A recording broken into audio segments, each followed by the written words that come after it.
Welcome to the Tunepact podcast. I'm your host, the punk rock pop, Lee Pierce. And today we're going to be talking about working as a hired gun. And we have my favorite hired gun on the episode today. We got Mike Martin. Mike, can you take a minute to introduce yourself, please? Yeah, hey, my name's Mike Martin. I am a guitarist out of Atlanta, Georgia, composer, producer. Mainly my stuff is instrumental guitar music, but I also write classical music, and I play for a lot of different bands, been hired by a lot of different bands, do touring, session work, lessons, all manner of guitar type things. Yes, and you've got give us some of the bands that you've worked with. I'm probably best known for working with Chris Jericho's band Fozzy. Recorded and toured with them for a number of years. Also Stuck Mojo, pretty infamous band out of Atlanta, Georgia. Had the pleasure of doing a couple records and some amazing tours with them over years. Also in that vein, I did work with Rich Ward on his solo project, The Duke. I did a record with them, My Kung Fu Is Good. I did some touring with that. We did a pretty good UK tour back when it was released, and also got to do some fun promotional stuff in Australia, like good times. And I play with some other bands. Dixie Duncan is one of my best friends and incredible guitar players. We have a band called The Tragedy Strategy. I also have another band called The Dreaded Marco. I've toured and recorded with a prog band called Agent Cooper, another world prog band called Jana, and like they're all over the place genre-wise. It's been a wild ride for sure. And who'd you recently get to share the stage with? I recently got to do a charity gig with Sammy Hagar. We get to do a short 4-song set together, which was amazing. So you've been doing the hired gun thing for a long time. I mean, there's a lot of positives and negatives with anything doing like that. But obviously, you get to focus on your own stuff because you're working with a lot of other people, but then you get a lot of inspiration. You get to learn from all these different people in different genres. So, like, how did you even get started working as the hired gun instead of focusing on a group or, a solo project?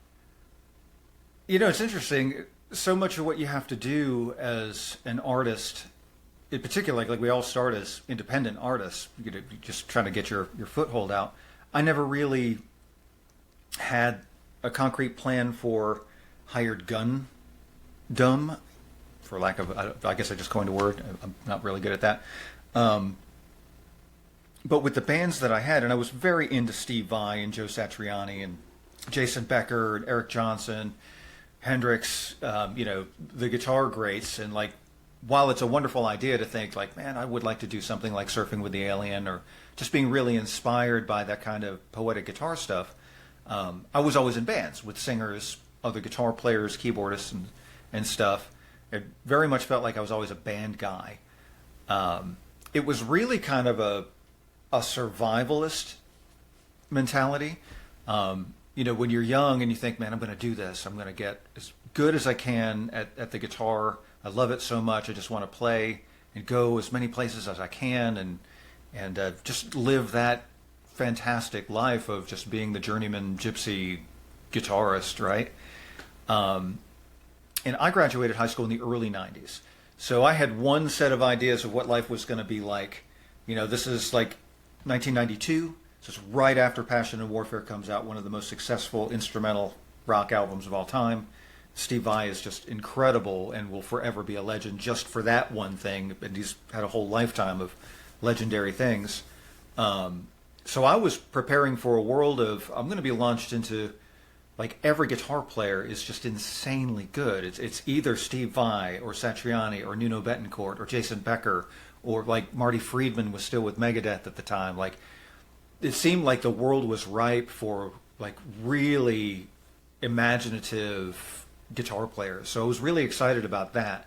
And when I moved to Atlanta after high school, I came with a band that was kind of like it wasn't nu metal, but it wasn't grunge.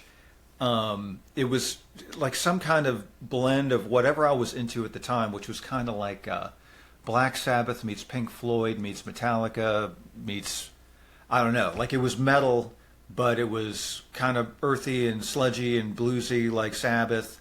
You know, we weren't doing thrash as much as I loved thrash bands. Like there's really only a handful of tunes we wrote that were like speedy like that. But then obviously like grunge changed the face of the music industry. So at a pretty young age, like that band unfortunately did not get up and get walking. So I started looking for work and auditioning for bands around Atlanta. And it was in that era where hair metal was absolutely out. And I wasn't a hair metal guy, but I could play guitar solos like explosively.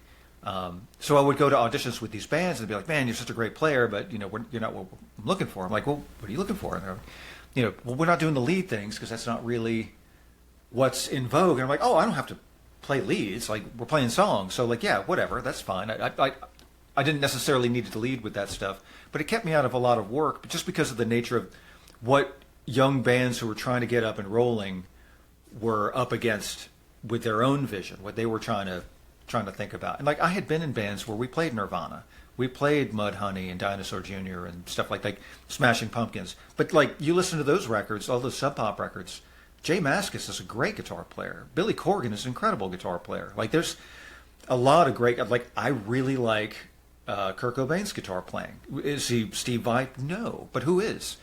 But he wrote incredible songs that are super inspiring. So anyway, long story short, not being able to get up on my legs with bands in that regard, trying to figure out, well, what am I going to do with my career now? I've just spent my entire first part of my life getting ready for what I thought was my launch. And then you go to launch and the world is like, well, we're not taking any of those boats. Like, I don't know what I'm going to do now. Like I've turned down the military. I've turned down, I didn't even go to college immediately out of high school. I thought I was going to go get in a band and, drive around in a van and then eat ketchup sandwiches is what I thought I was going to do. So I did end up going to college and continuing studying jazz and classical music, and I ended up getting a degree in theory and composition. And my thinking was like I wanted to continue pursuing my interest in guitar and guitar music.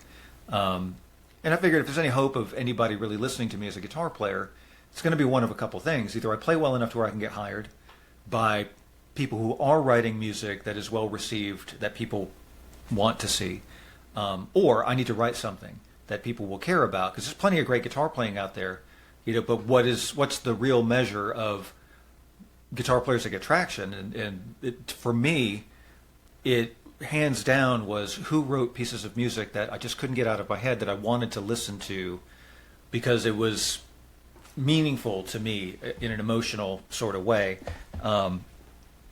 So that was the idea. So, and through that process, I just ended up taking a lot of gigs, just getting hired by bands because I'm versatile. I'm interested in a lot of different kinds of music.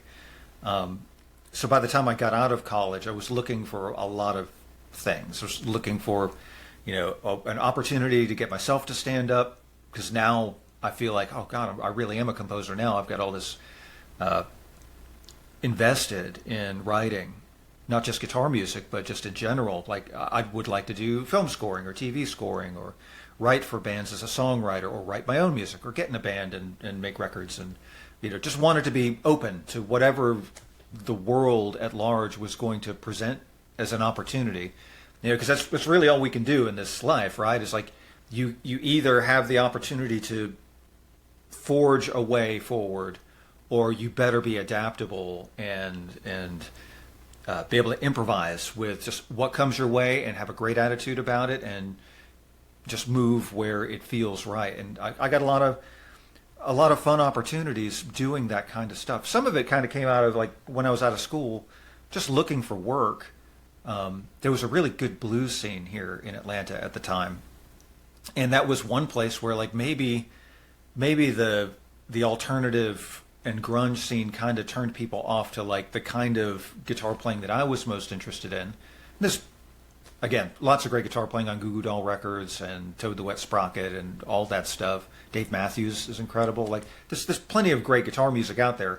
It's just when you're like thinking, I've got to compete with, guys who can get the gig with David Lee Roth like Jason Becker or John Petrucci in Dream Theater. You're like, oh my God, like these guys are, top of Mount Olympus level of talent and ability, and that's inspiring. You want to follow them up that hill, because that's just so much incredible work and great. So I wasn't as interested in the pop music stuff, but the blues scene, and I love blues, especially being a big Hendrix fan. David Gilmour as well is one of my favorite blues guitar players. Even as a rock guy, Angus Young, rock guy, but incredible blues. Like, you can't play Angus's stuff if you don't have some good blues in your playing. So I ended up getting a lot of work, getting hired by band leaders around Atlanta that, needed a good, fiery guitar player. And I could learn a lot of music quickly, which helped me out tremendously, because I got a reputation very fast of, like, picking up a gig at the last minute, learning somebody's show, and showing up even without a rehearsal, and dropping in, and not just playing, but listening intently to be a part of the group sound and really try to blend into the band, so that the band really comes off together. And people liked that about my playing. It wasn't all just about, like, let me hot dog and showboat my skills. I really feel like my skills are, like, really laying in with the rhythm section. As much as I love Angus Young, I really love Malcolm Young. The whole band really revolved around his right hand for the most part. So it kind of started there. Like, every opportunity after that, my first label gig was with a band called Jana out of Atlanta. And they were like this progressive world music band, and they're still active today. Their keyboardist, who's a friend of mine, and they were all friends of mine, he got a job in IT and was moving out of Georgia, so they were looking for a replacement for him. And, like, they did this very, like I said, a world music kind of stuff, very sort of Peter Gabriel meets U2 meets sort of North African drum music. And it was a 6-piece band. Everybody played percussion, no matter what instrument they specialized in. And I was in part of the conversation of, like, can I help find a keyboardist to replace Brad?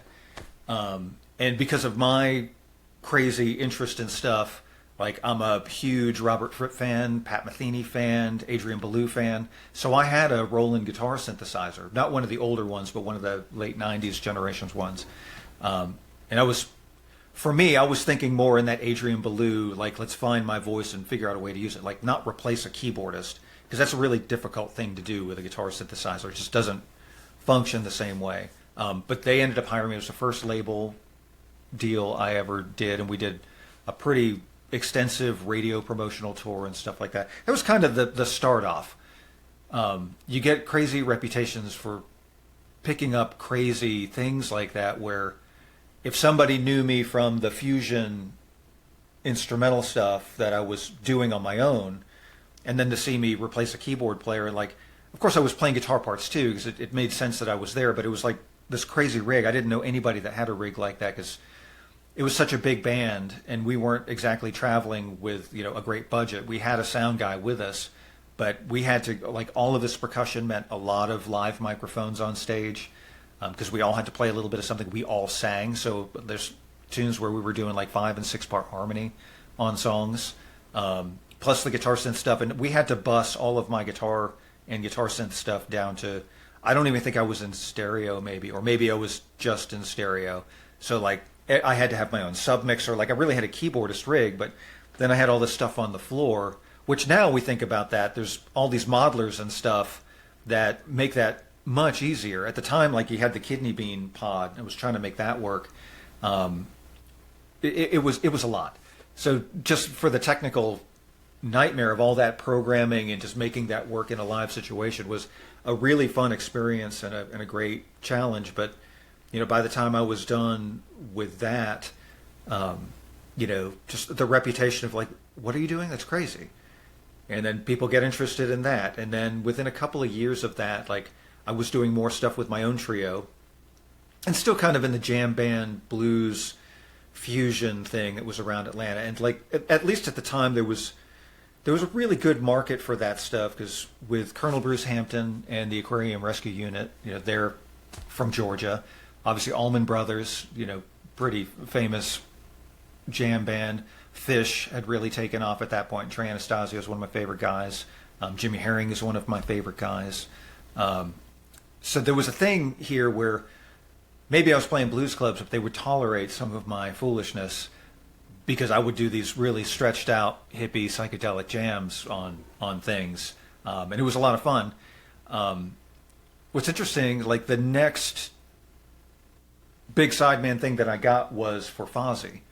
And I actually knew Rich Ward. I had met Rich when I first moved to Atlanta in 1992, but Stuck Mojo was already a pretty popular local band.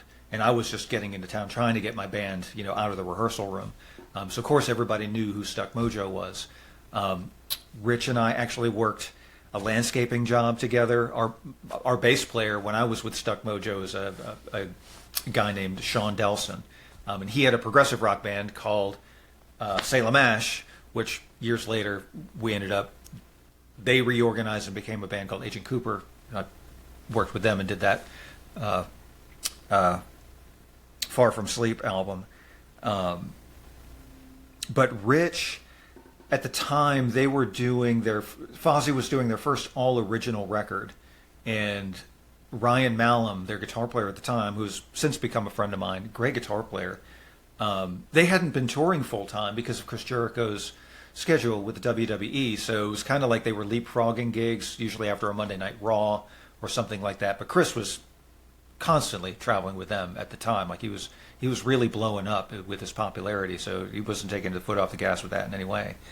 So they wanted to do more touring with the all original stuff, and it was the first record that they did. The first couple, I believe, were on Megaforce. They were signed by Johnny Z. And this was like post that, like, what are we going to do? So they created their own record label and actually did it as an independent release too. And they threw out all the stops, like Zakk Wylde's playing on the record, Marty Friedman's playing on the record, Mark Tremonti's playing on the record, Ryan's playing on the record. It's really great, and it was produced by Rick Beato.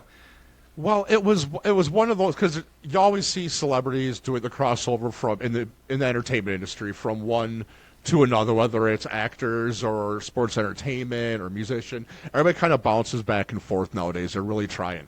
And the thing with Chris Jericho was, of course, you get all these musicians, everybody, he's hot right now. Y2J, I remember that. This is my time. I know this. And so, yeah, but the thing is, he was good at it. You know what I mean? Like, oh, shit, he's good. I mean, there's few people better on a mic than that guy. So put music behind him. What do you got? You got a great band. Yeah. So, yeah, that's cool. The fact that you got to work with them, because, yeah, that, like I said, that wasn't the norm. Usually, like, oh, who's doing an album or who has a band? But that was cool. But what's crazy is, like, the way I got the recommendation was I was living at the time, or had been living just before that, with Doug Busby, who was the lead singer for Agent Cooper. And they weren't really active at the time, but I had played a party with them where I'd played some of their old Salem Ash tunes, which are difficult. They're progressive. Like, they're real into the Dixie Dregs and Dream Theater and Queensryche and stuff like that with their older stuff. And Sean's brother was the guitar player for that stuff. So, like, it's one thing to step into a band, but then, like, you're filling in the guitar role. It's the bassist brother who used to have that role. Like, no pressure. But we had a great time with that stuff. So Sean and Doug, when Ryan stepped away from Fozzy, and I think that the deal was he was either going back to college or he had recently finished his degree, and he was looking at a position, a job that was not going to allow him to tour. I think that's what was going on with him. He does like swim coach stuff or like collegiate swim teams and stuff like that. He's a pretty impressive athlete. And he may have moved to Texas at that. I don't remember the details of that because I came in just after he left as like, we need a guy that can tour and do this stuff. So Sean recommended me as this crazy guy. Like, Doug used to live with this guy. Like, he's absurd. And this is still kind of proto-internet where we don't really have social media like we have it now. It's not like you just go to their Instagram page and like, oh man, I've got 50 clips of me shredding on the guitar that you can easily go see. Like, finding decent video clips online. It just wasn't the thing. Like camera phone videos sounded terrible, they looked terrible. It just so happened that a friend of mine, she had come to a gig that I had played at, of all places, like a Cajun restaurant. These were in the days of just like, I'm just trying to play 7 nights a week because I got bills to pay. And this Cajun restaurant hired me. I don't do like Zydeco music or any of that stuff, but I did hire Charlie Wooten, and I played in his Zyda Funk band. So like that's probably how I got the recommendation to even get that gig. So it was foolishness, and we went into some extended jams that weren't just hippie jams. Like it was later in the evening, and not as many people were eating. Now they were drinking more stuff from the bar. So we're having a great time, and like my friend Lucy got a clip of me, like, and I had everybody had a Digitech whammy pedal because of Dimebag Darrell. That was kind of the thing on a lot of stuff. Plus Tom Morello, he had used one in the 90s. So a lot of guitar players had those on their pedal board. And like, I didn't even have a pedal board. I just had a couple things on the floor. And it's this jam, and she got this clip of me it's just a vamp, and like, I'm just playing absurd stuff. Like, whale noises and things like that. Like I'm dressed like a hippie, but that's the video clip that got sent to Rich, and he was like, "Well, clearly this guy can play, but like, what does he do? What is he like?" It's such an abstract little video clip. I may have to look and see if I can find it online and reshare it on Instagram or something at some point, because it's fun, and it's from like 2003 or 2004. So predicated on that, we got together, had lunch, and Rich was like, "Yeah, man, like, because the number one thing, in the sideman world is like, you got to be able to play. Like, that's almost a given. Everybody can play, but the most important thing is like, are you a person that people can be around? Because you're going to tour, you're going to be living together in close quarters on a bus, airplanes. It's high stress with that much travel. People get anxious, on all sorts of things. Like, are you actually a reliable, not chaotic person on the road that is, A, isn't going to cause any drama, and B, not going to flip out if something, because invariably something goes wrong every day. Do you have a really good disposition and resilience for that stuff to just stay positive? So that's a really important thing. So we had a really great lunch. It was a good hang. Set up for a rehearsal. The rehearsal went very well. Of course, I have the advantage of I was a fan of Stuck Mojo, and I was very aware of everything that Rich does.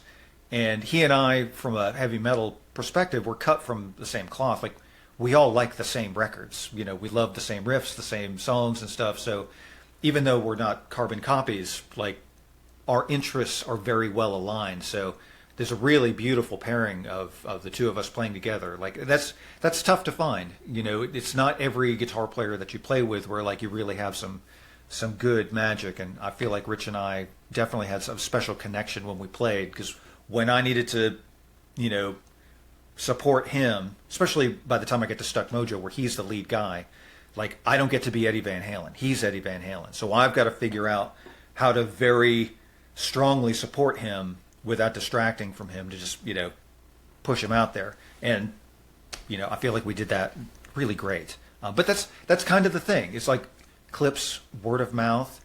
And then once you get a gig like that, obviously, like, if you know who Stuck Mojo is and stuff like that, then all of a sudden there's a lot of news and press about what you're doing. And that leads to questions of, oh, would you guest on this record? Oh, would you do this stuff? And I had done all kinds of session work before all of that stuff too. So it was really one of the best things for my career, just getting into something that, Jono was great because it was a working band getting started.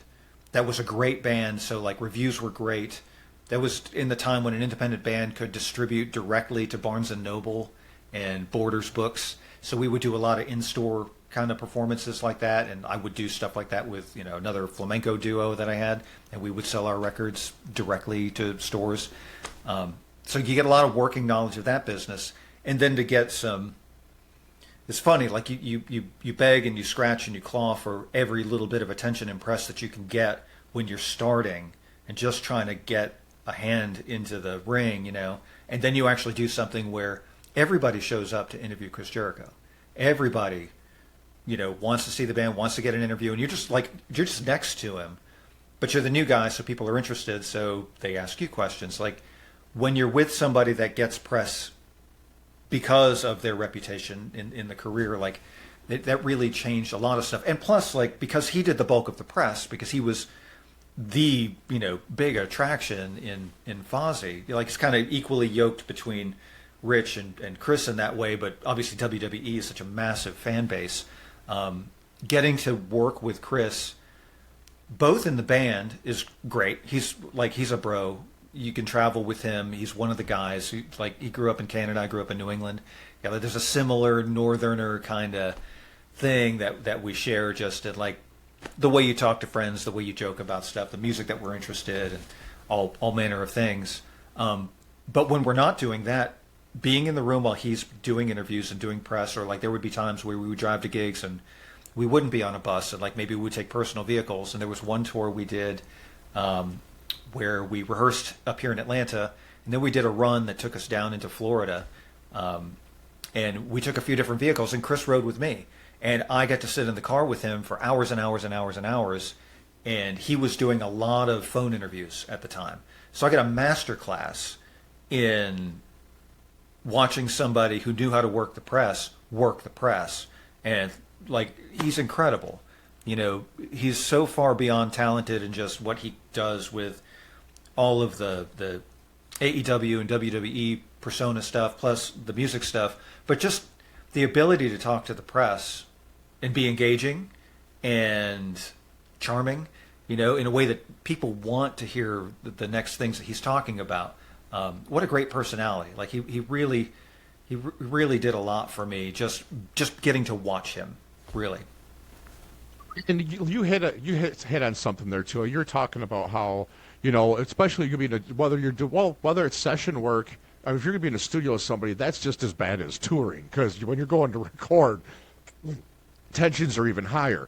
But when you got to spend that much time with people that you're unfamiliar with, that is a big test. And I mean, you got to give yourself credit. You're a cool dude. You're a really good person. We met a little over 7 years ago when you were up my way with Tragedy Strategy and our mutual friend Dixie Duncan, and getting to be on a stage with you. You treated me as an equal, and I'm a mascot at best, you know, and you're an appreciative person, you're a good-hearted person, and that's why people, you know, like, hey, yeah, I know him. You're not going to get a bad review. And that's really important if you want to do studio work or any touring work. I mean, if you're a dick, nobody's going to work with you. And You're definitely, I mean, you're a good guy, and you don't hear anything but good things about you. Thank you. All I right, don't know where I folks. left off in the middle of that, but Yeah, I'm not sure. We had some little technical difficulties there, so we'll get us back into it here. So, like you said, I mean, you're a guitar, like just a purist through and through. You appreciate all genres. You can play just about anything. So when it comes to, you know, selling yourself as an artist, do you find it, I mean, I'm sure it's kind of a double-edged sword, because you want to show what you can do and that you can play everything, but some bands or some genre might just want to see what you can do with this genre. So is there an issue with trying to show too broad of your talents? yeah, like of course, like if you have to sell yourself, it's probably the one thing I'm the worst at. You know, if somebody asks, like, "Are you any good?"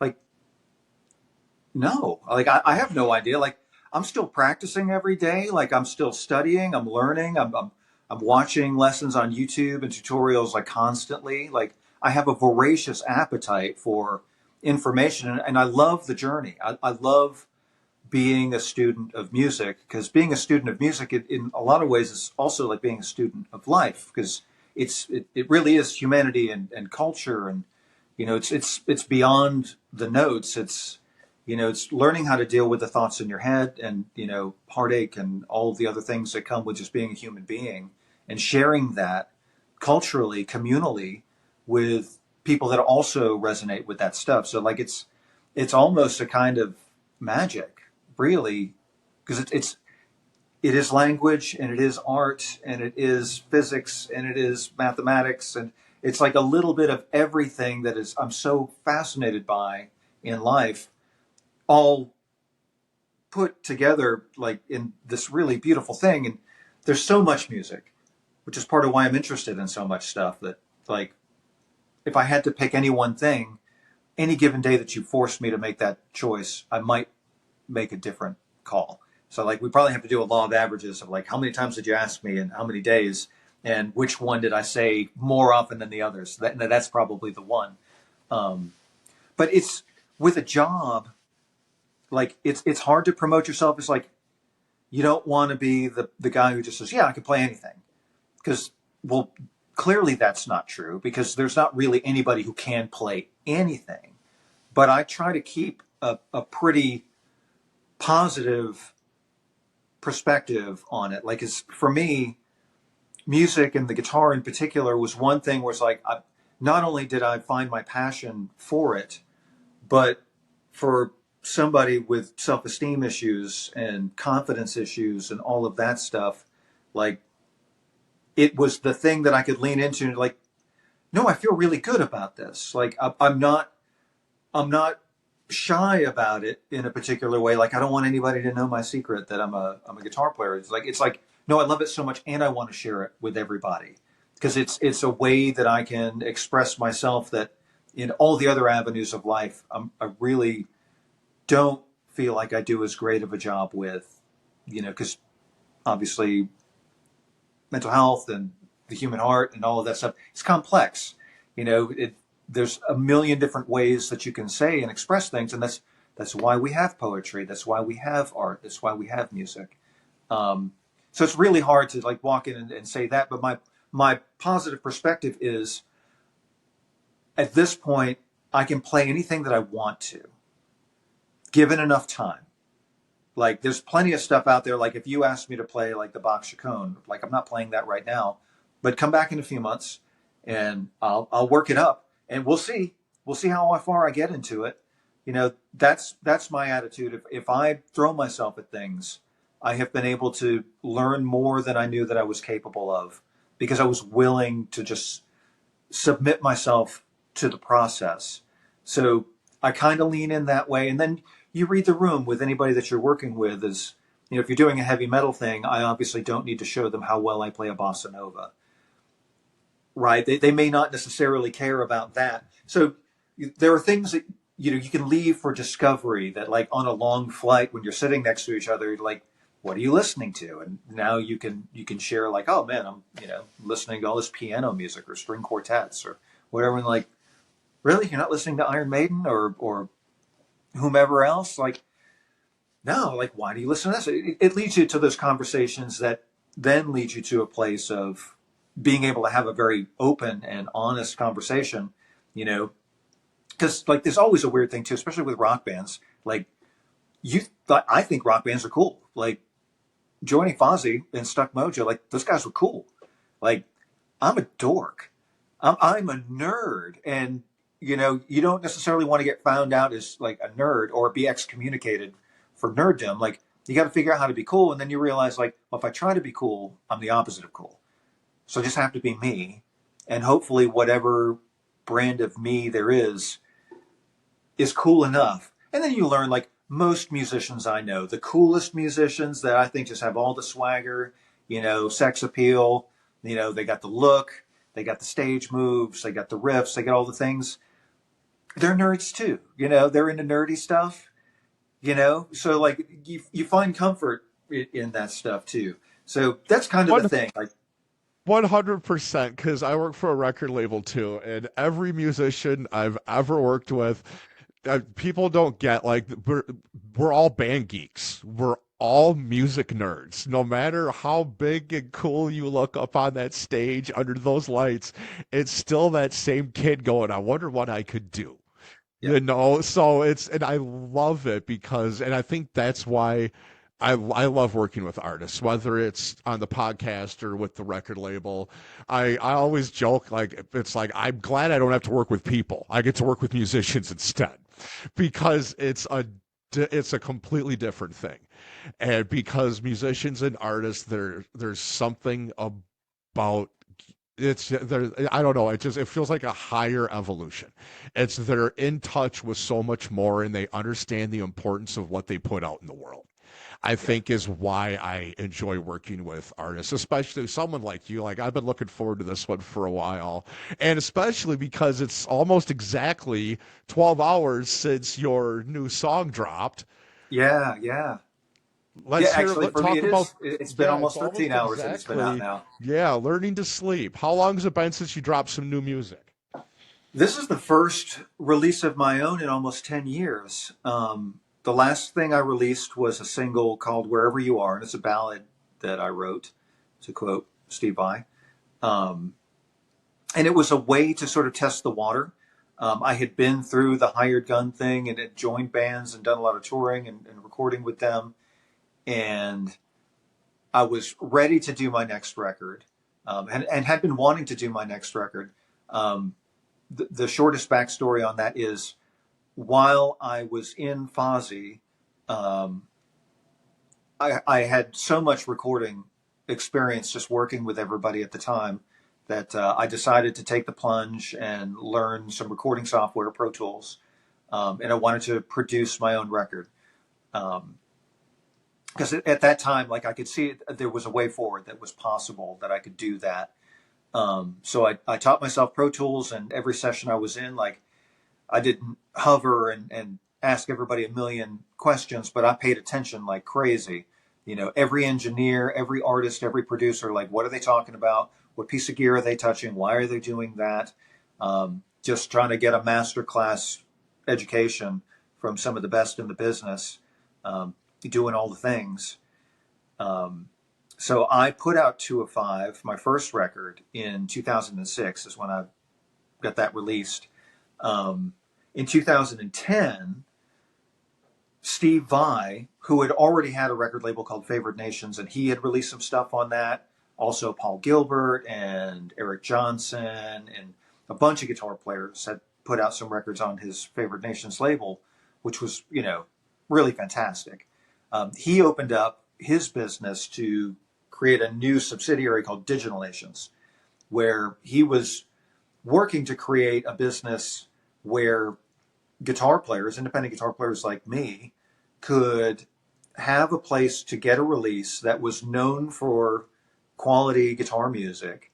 And also, what a boon to be able to get press for the recording because you're associated with Steve Vai's business. So it was really good. So when he opened that up, I immediately submitted.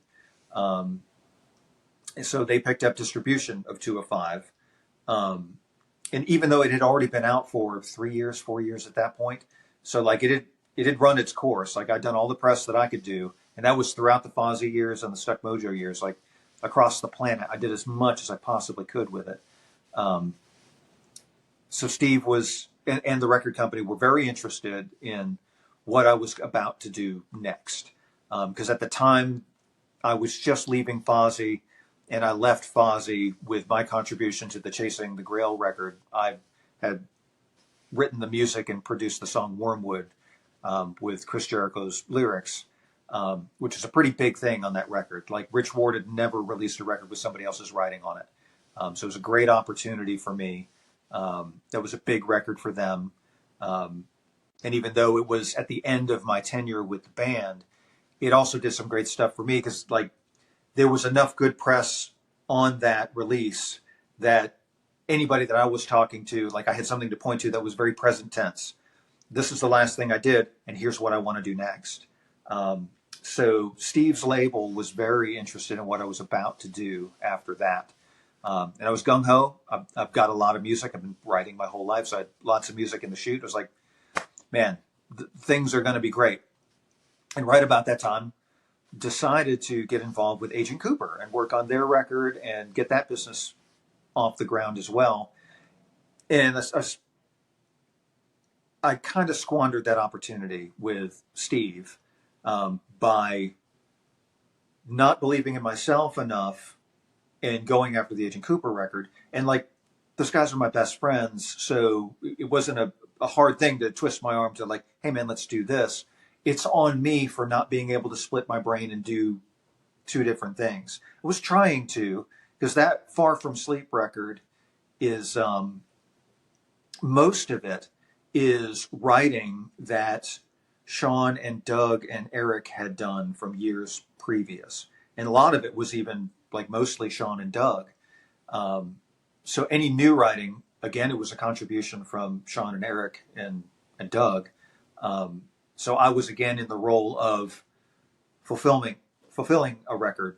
I wasn't coming in with songs and being like, hey, let's do this. Like, it was kind of a plan of like, the next record we'll get some of this writing on that, but let's finish out, these beautiful songs that they had written.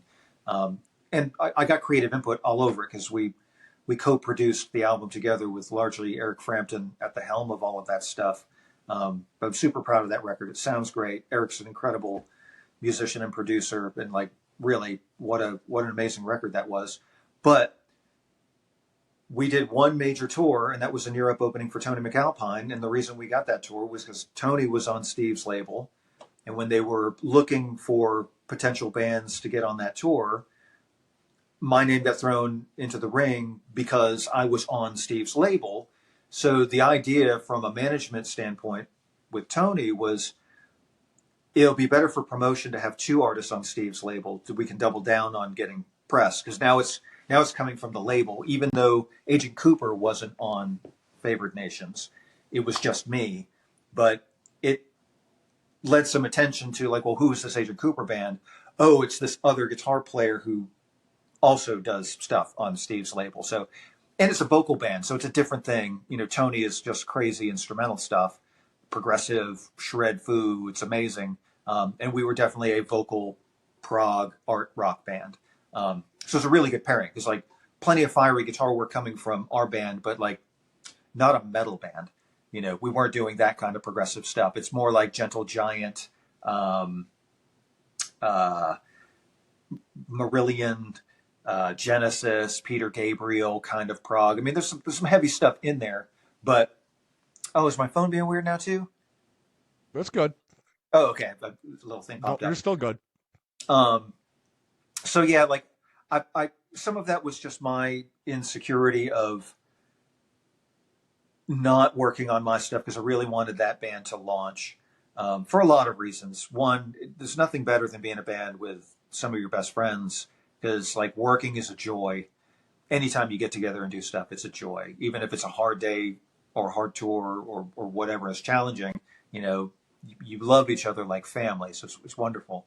But in the process, I spent so much time on that. We finished that tour, we finished that record, and then there just wasn't anything to do. Unfortunately, like any opportunities we had just weren't really coming to fruition. So like the next thought was, we either all need to get in a van and start doing it old school, which I don't know that you can really do it that way anymore. And they didn't really think that we could do it that way. So we just stopped working at the time. I left the band, joined the Dreaded Marco, which Dixie Duncan was the guitar player for the Dreaded Marco. And he ended up leaving to do more of his own thing, and ultimately the Tragedy Strategy. So for me, wonderful to be in bands with all of my friends and do both things.